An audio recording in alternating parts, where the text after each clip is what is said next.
भगवान कैसे दिखते हैं। एक समय की बात है, एक गांव में कहीं से एक बहुत बड़े विद्वान आए। विद्वान से मिलने गांव के सभी लोग एवं सभी धर्म गुरु आए।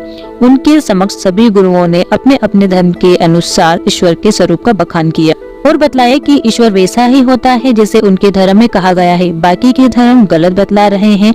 तभी अतिथि विद्वान ने सभी को एक साथ बुलाया और उनसे कहा कि आपको एक कहानी सुनाता हूँ, उस कहानी को सुनकर आप समझ जाएंगे कि ईश्वर कैसा है। एक गांव में एक बहुत सारे अंधे व्यक्ति रहते थे। उन्होंने कभी भी हाथी को नहीं देखा था। एक बार एक महावत गांव में अपने साथ एक हाथी को लेकर आया।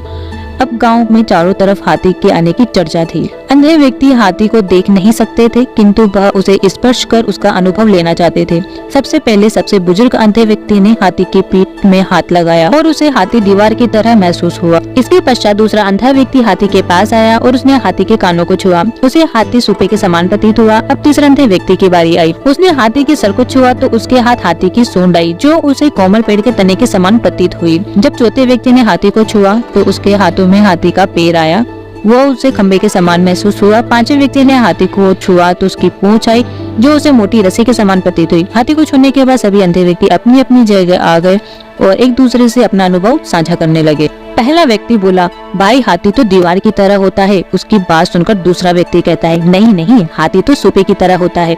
तीसरा व्यक्ति बोला, हाथी ना तो दीवार की तरह होता है, ना ही सूपे की तरह, हाथी तो कोमल पेड़ के तने के समान होता है। तीसरे व्यक्ति की बात सुनकर चौथा व्यक्ति बोला, नहीं नहीं, तुम सब लोग गलत बोल रहे हो, हाथी तो खंबे के समान होता है।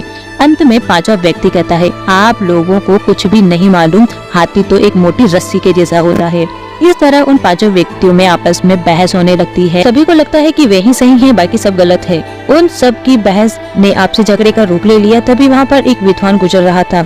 उसने सभी अंधों से उनके झगड़े का कारण पूछा। सभी अंधों ने अपने अपने कारण बताए। तब बुद्धिमान व्यक्ति बोला, आप सभी अपनी अपनी जगह सही हैं, क्योंकि आपने हाथी को जितना स्पर्श करके महसूस किया, आप केवल उतना ही जानते हैं। हाथी तो कई गुना बड़ा है। जिसने जो स्पर्श किया अपने अनुभव से वह वही बता रहा है और वह सत्य भी है। ठीक है, इसी तरह ईश्वर भी होता है। वह इतना विशाल होता है कि उसे समझ पाना किसी भी इंसान अथवा धर्म के बस की बात नहीं है। सभी धर्म ईश्वर के बारे में बतलाते हैं। वह अपनी अपनी जगह सही है, किंतु पूर्ण नहीं है।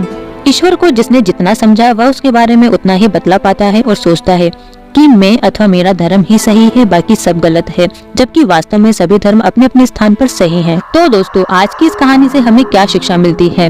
भगवान कैसे दिखते हैं? कहानी से हमें यह शिक्षा मिलती है कि सभी धर्म अपनी अपनी जगह सही हैं, किंतु भगवान के नाम पर लड़ना गलत है।